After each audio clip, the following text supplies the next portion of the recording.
So I was out on 8/24 on my porch. It was morning time with coffee, and the sunrise was just peeking over the trees, and it was like beaming right on my face, and my entire body just felt rejuvenating, healing, and enlightening. Again, this was on the 24th, and it was just comforting to know that all of nature has has been and is in sync, at least in this location anyway, centered where my physical body was. It was very, very rooted in earth and centered in the location and just felt very in sync. So three blue orbs appeared, and this is the second time this week, I guess this happened. Um, it, it's probably happened more, but second time that I've actually documented it. And they were stable and bright. It was an electric blue, very, very, very cool, like an indigo blue almost. But now, mind you, I'm not wearing anything. I'm not using any tech, no VR headsets or any enhancing anything to see this. It's just a third eye pineal opening, and the only thing I'm wearing is sunglasses to protect my eyes. So there's no tech involved, and it was definitely deeper than it wasn't navy blue, but it was like a purple blue, like an electric blue. And both of them were very lit. They were very stabilized. They weren't moving around much. And if I moved my head, it's not like they would move with the sunglasses. So it's not like it was a filter on the sunglasses bending the light, but it helped the light that was coming in from the sun and that was generating through the opening that was my pineal gland. It helped to show the overlay of dimensional frequency bands that you can see it. So see, I understood at the same time. I could see the three-dimensional tree. I could see the fifth dimensional overlay where the orbs were. And I was starting to have this really cool visualization of somebody wearing a VR headset and that being inorganic, and then somebody just wearing sunglasses. Nothing special to the glasses, but that being like more of an organic type of tool that you can use. So if you want to try this yourself in the morning, just look up at the morning sunrise. Just watch the rays as they come in. During sunrise time, you probably don't need sunglasses to view the sun and all the rays coming in and all the energies coming in. You probably won't even need sunglasses, but to protect your eyes when it starts getting brighter, I highly suggest that you use something like sunglasses or UV protected coated light glasses.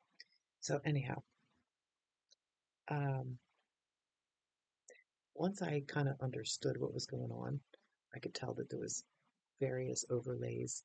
I saw this beam in the middle of the two main blue orbs, and it was coming directly in from the sun. It was white light. It was like another layer had overlaid, and this was now like pushing towards seventh dimensional frequencies. And as I focused on the white pillar coming into me, the white beam, it expanded, it opened up, and I could see the rainbow frequencies. And in there, I've had previous days seen beings coming in the rainbow, like my son and my father and different other beings. It was like I could see that, but instead they wanted to show me this golden orb. And now I'm telling you, this is 7D and higher, but the thing is, I think around seventh dimensional frequencies, maybe going into ninth, um, it starts to blur. So you could have fifth through ninth in one orb of, or one orb, yes, or one beam of light. The orbs are more like they can be beings, but they're also viewing mechanisms, which I'll tell you about in a minute. This was crazy. So the rainbow streams, they overlaid the field of vision, and there were streams like rivers, like an acrylic pour of paint, where you have these different cells, and we'll get into that in a minute too. But so the rainbow streams overlaid, and this fifth dimension is now seventh dimension as I'm understanding it or understanding it. And I'm not really sure how high at the moment it went, but I know it went higher than seven. But first was a golden orb sphere, and it was now in the middle where the blue tube would be on either side of the white beam coming in the middle. Now The blue disappears, and I know 3D to be there. I know the blue to be 5D, and now the white is opening up into like a rainbow scene, and I know that to be 7D or higher and higher. And this golden orb sphere appears like a monocular lens. So it's like the golden orb is in the middle, and it would be almost as if the two orbs, which they showed me a couple days ago, how the two blue orbs can combine, and it becomes like an expanded monocular, like you're looking through a binocular, but a single lens, and it was right in the middle, and so it made it really easy for viewing, and that was.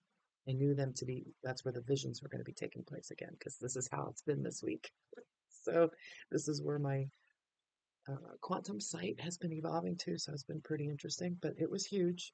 And the two blue vanished, the golden one's in the middle. Okay, so now I'm seeing very clear as a bell tiger. There's a tiger in the middle of this. And yet I knew it and I wanted it to be a lion, or I sensed it to be a lion, but I knew it to be this, even though I kept seeing tiger and I kept thinking, well, if I focus hard enough, my consciousness can just morph the tiger. I can make it into a lion. No, no, no, no. That's the ego me wanting it to be my way of what I was feeling. I wanted it to match, but it wasn't matching. So I kept hearing like Leo energies, and I knew them to be within me. And I remembered the tiger that I saw in my dream during the 7 nights and 7 dreams. I did a video on that previously, if you haven't seen that. But in there, I had seen a tiger, and I knew this tiger to be the one that gave me the strength, the protection, courage, because I was facing some pretty big fears, like fear of healing, fear of betrayal, fear of rejection, those kind of fears, core root fears that we keep seeming to be clearing and had up until this time, because this is it now. Um, so I had been gifted these qualities were lent to me, or awoken is a better choice of words. These qualities were awoken in me, awakened, in that I knew that tiger to be within me. I knew that was something within me.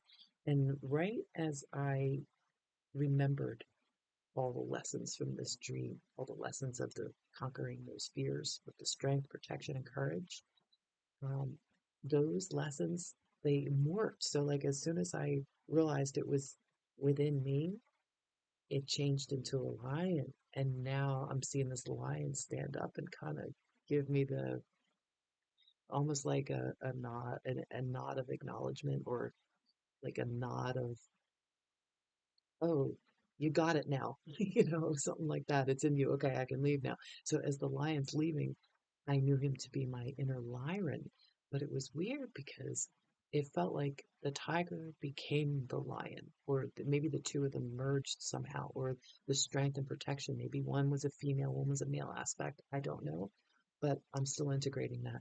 That was the first vision. So the Lyran, I'm going to call it the Lyran instead of the lion or tiger. So I'll probably title this in the video like the Lyran, the Phoenix, and the Tempest. I think that's what I'm going to call it. All right, so when I remembered it was transformed and gracefully at full of power, walks off acknowledging and knowing that I could see him and I knew him to be me, or to be within me. And now I see the blue orbs again. So the ninth dimensional, seven to ninth dimensional aspects that were leaving gracefully, knowing that it was awakened within me, is now showing me back to fifth again. It was like baseline was the blue orbs. And I'm looking at them to see if there's any visions within them.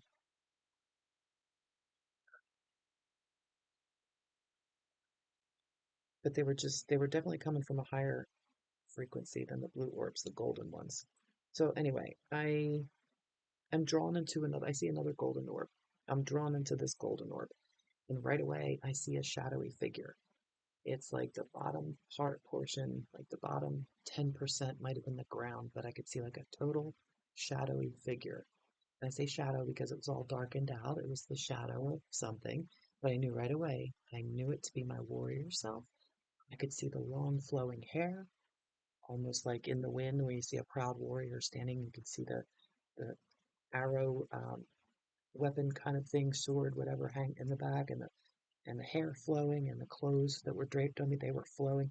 But it was the warrior self, and it went from like a woman into a man, and it was this shadowy figure. But I'm really not scared at all because I'm intrigued. I know it's me. I knew it was me. I knew it was my spiritual warrior self, and I knew it all the way from the clothes to the hair. I knew the bravery and the valor, and it showed me that the warrior, like, just knew. I knew I earned my place. I knew I earned every white hair on my head. I've earned every bit of my warriorship. And I had such gratitude for this being that we've been through on this journey. It was just absolutely amazing as I'm showing this gratitude and feeling this mutual connection. I see these ruby is the only way to color, I want to say beyond red, deeper than red. It was, but this ruby, gorgeous color. And it was beneath around the feet, like in the earth area. So right where the earth chakra would be, earth star chakra, and the Christ grid connections down there. So this ruby color is kind of swirling around, multiple little bubbles of and orbs of these colors, but they were blending into one. And then above, at the same time, I see this purple beyond purple. Beyond royal purple was this purple. I can't think of a word to describe it, but it was above the head where the soul star chakra is located. And the same thing, but these colors kind of came together. They swirled around, they did their thing, they came together. And as it merged in the heart chakra, the alchemical process kicked off, and that's what created the phoenix. It was absolutely amazing.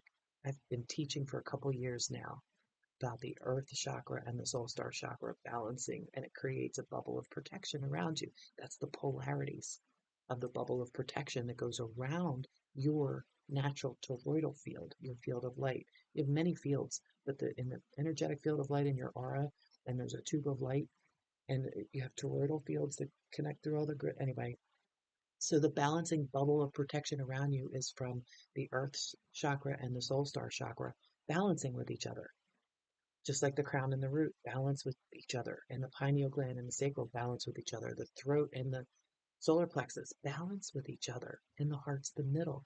So these two chakras, why wouldn't they balance, right? The earth chakra, the soul star chakra.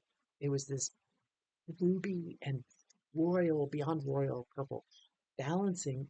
And when they came together in the heart, it was the fuel for the alchemical process. It just kicked off a phoenix. And I watched as it happened. It was like a mini little explosion, supernova kind of thing in the heart.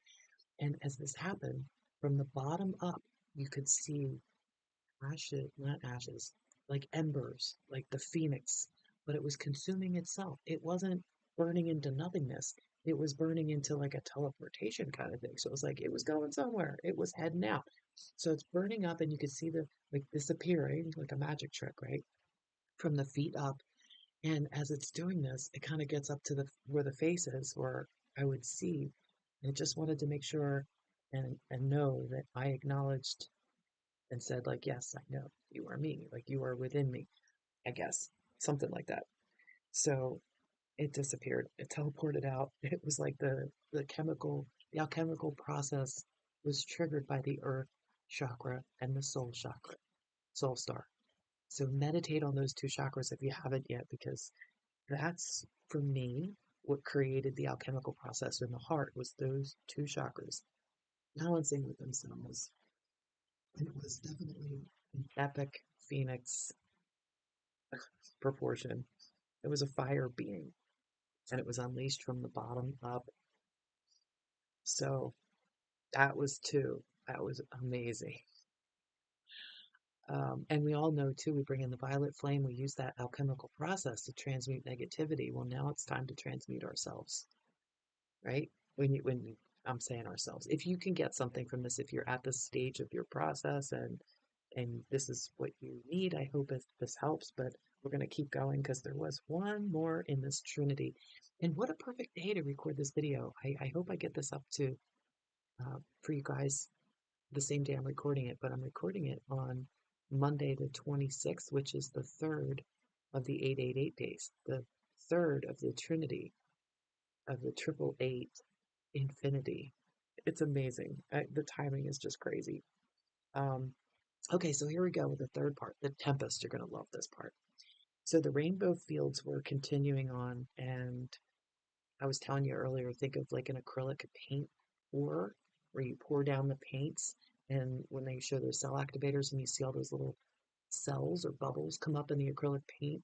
So it's many years ago, I was given the title Cells of a New Reality, and they referred to our bubbles of protection as cells of a new reality. So funny that I also saw the acrylic paint pour and the cells in that likened to it because the colors that I saw of the rainbow were not, it's not that they were lacking in red, orange, and yellow, but the red, orange, yellow was consumed with the fire being in the Phoenix. When Phoenix transported, the rainbow is now a flowing river of opalescent type of chakra, upper chakra type of colors. So like blues, purples, turquoise, like lighter purples, not lighter, more rainbow-esque, that translucent type of opaque almost. I know, translucent opaque, but it's hard to describe. You know what I'm talking about when I say opal and the color. It's just those types of colors. Magnificent. So as I'm noticing these rainbows and I'm noticing that the red, orange, yellow are sorely lacking, that they're MIA, at that point I see these little cells moving around as if there's life in them. They're like little bubble cells kind of, and they're folding in on themselves the way paint pour would envelop. I don't know. I've never done it. I want to. I want to try it someday, but it's almost like I could see these cells kind of disappearing within themselves, folding in. So imagine a liquid light um, made of acrylic paint. So like the paint keeps moving around. No, maybe that's not what it is. Just a river, and as you go around the rocks and the bends and the twists and whatever, sometimes if you're floating on the river, sometimes you go underwater. Well, these cells, some of them they're like portals. They were folding in on themselves, and I'm watching them, fascinated, thinking because there was a lot of them, and I was hearing viewing mechanism. Like, what? It's like, what the heck is that? These little cells. One of them had this white light that was so bright in the middle of it. I focused in on it. It got a little bigger and it stabilized. And so I'm like, okay. And I'm like, what is that? And I heard viewing mechanism, viewing mechanism. So it's like a viewing portal. That's what I heard, viewing portal. And it's used as a viewing mechanism, which was interesting because how it was like seeing the top of a tornado from above, seeing that hole. But instead of it having a black hole, remember, we're in the upside down, the inside out, the inverted. So see it as a white light going down. And each one of those little tornadoes, those little cells that you could see from the top, flowing liquid light, seeing it from up here, each one of those came down into a being. There was a soul being who was awakening to their own tempest. Like when you hear people say, I am the storm. Well, yeah, you are. It's like a freaking tornado. But in the middle of a tornado is the peace and the calm and the center. How many times have you heard me liken your energy fields to a tornado? And you're that calm in the center in the middle. But if you step out a little further, you step out into the field and it's kind of, explosive with like destruction, wind, gale force, whatever. It's dangerous out there. Like, don't get caught in that. You want to be in the middle. So I could see this when I say Tempest, the name Tempest fits well for this because the same day that I had this vision and I go and write this stuff down, soul sister friend of mine, Bev, sends me a picture of the puzzle she's working on called The Tempest. And there's so much symbology um, all around in that puzzle. It's amazing. But the tempest, she was telling me, you know what that means. And then I went and looked it up just to make sure I knew what it meant. I didn't realize it was like a tornado or a spiritual storm or something of that nature. It can be very destructive. But if you think of the mother can be Kali Ma, destroyer, or she can be, creatrix of the universe, like mother and creator. beauty, fostering beauty, bringing peace. Like that could be both sides to the same, even though you say uh, mother, father, God are two sides to the same. Yeah, okay, so in divine aspects, if you take the one whole and you split it in half to have polarity, you're going to have a male end and a female end. Just think of like plugs, electricity, magnets. Everything has a polar opposite.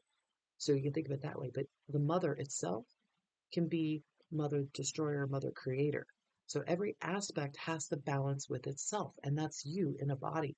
You have one physical body. That body needs to balance with itself, masculine and feminine energies. It has to balance all of your darkness and your light, your yin and your yang, right?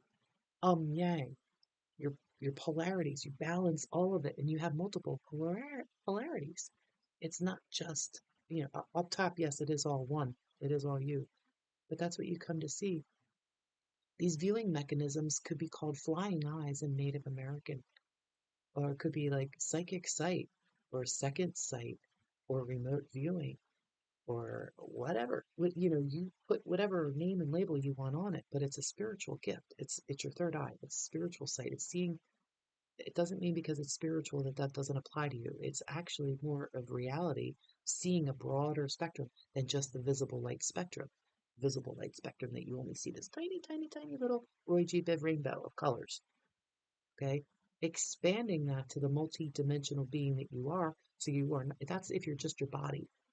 The 3D sight works for you being your body, but you are more than your body. So you want to be able to see what your other aspect of you, mind, body, mind, body, and spirit. So you have the mind, which you can have conversations with yourself. Ultimately, that's what you're doing. So you have your mind doing that, and then you have your body, which you are not, but your ego and your spirit are taking it for a ride. But we forget about your spirit. What about your spirit's sight? So if you're not spiritual and you're drawn to these things, there's a reason for it. Maybe you're seeing things. Maybe you've always seen things. Maybe you've never seen things and you always wanted to. You're right where you need to be. The timing of your awakening is absolutely perfect. Your own blueprint. I'm I would be very happy like not having to share all these personal things that make me sound a little woo-woo, a little cray-cray every once in a while, but I've been doing this for quite a bit and documenting my journey, and I'm over myself. I'm over judging myself and putting myself in a sabotage way that I'm going to expect. Well, I'm going to get this reaction, that reaction. People are going to see this or hear this, or you know what? Yeah, I can feel it. I can feel all of it. I can feel the judgments or the critiques. I can feel the resonance. I can feel the people that are grateful already in a quantum state. So I know that there's more people out there that this is helping, that this is making sense to, this is resonating, so I can overcome the part of me that wanted to say self-sabotage a little bit by not sharing. And the reason I'm sharing is because I'm already in a position to do that. And I'm having awakenings and visions in a process like everybody else is, but I'm able to articulate this so that maybe it can help somebody else who's been having visions or dreams, or you're starting to have memories of your dreams. You're starting an awakening process to be able to see in a dimensional space that you've forgotten. You've already seen these things when young childhood, and maybe throughout your life, different times you've had different visions or dreams and you're opening back up again. Maybe you were guided to this video just because of the name and it's a synchronicity. And if that's the case, and some of this is going over your head or under the bridge or out the back door, it's okay. You'll get exactly what you need. But this is my process that I'm sharing my visions because I know some of these visions are community visions. Some of these visions are equally shared, and activations that have been happening are not just for a few people. These activations are going across the grid work, and I know because I'm working on the grid work and I'm working in a quantum space and I'm sending out when something happens for me. Although this recent process, I didn't send these out, but usually what I would do is I would experience something and then I would make the intention for the greater good of all and send it out on the fields. Now it's like I know my fountain is fully on and connected. So what I experience, I send it. I don't have to send it. I just breathe and it goes out. Just like your protections are set up the same way. And so I just want to invite you to challenge yourself to expand a little bit more just a little bit more. Hold the vision of the inner child inside of you getting to stay in the realm of imagination without being wrong, without being criticized, without being made fun of or bullied or teased because maybe you said something and somebody said that's not real. Come back. Who is anybody else to judge you anyway? Why can't you be a legend in your own mind? Why can't you be the superhero to your own story? Right? Why can't you be your own savior inside of yourself?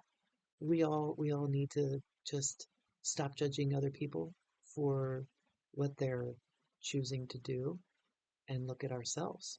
As we know, if we stay in the play, in the legend of our mind, then we can create the new world that we want and attract that to ourselves because that is what you're electrifying your field with, that magneticity of beauty, creativity, peace. The more you feel it, the less attached you are to reactions, the less attached you are to those feelings of, I know I can do better. You're judging yourself. How about saying, I did okay. I feel pretty good. So that's where we'll leave it for today. I'm still working on, I don't know how many projects right now. I'm not sure exactly when Sacred Warrior Space podcast is coming back, but I know it is. And I have the outlines and I'm circling around all these different projects, a little here, a little here, a little here, just as spirit wants to go. So you won't miss anything. I will announce it when it comes back, and hopefully we'll have Bev Morrison on here to do some astrology soon. And I will check in with her and see if we can nail down a date and pin her down and get her commitment for coming on and maybe talking to us about some astrology real soon because I know y'all really enjoy that. So listen, take care. I love you guys. Just be a little bit better today than you were yesterday. And don't be food. Bye.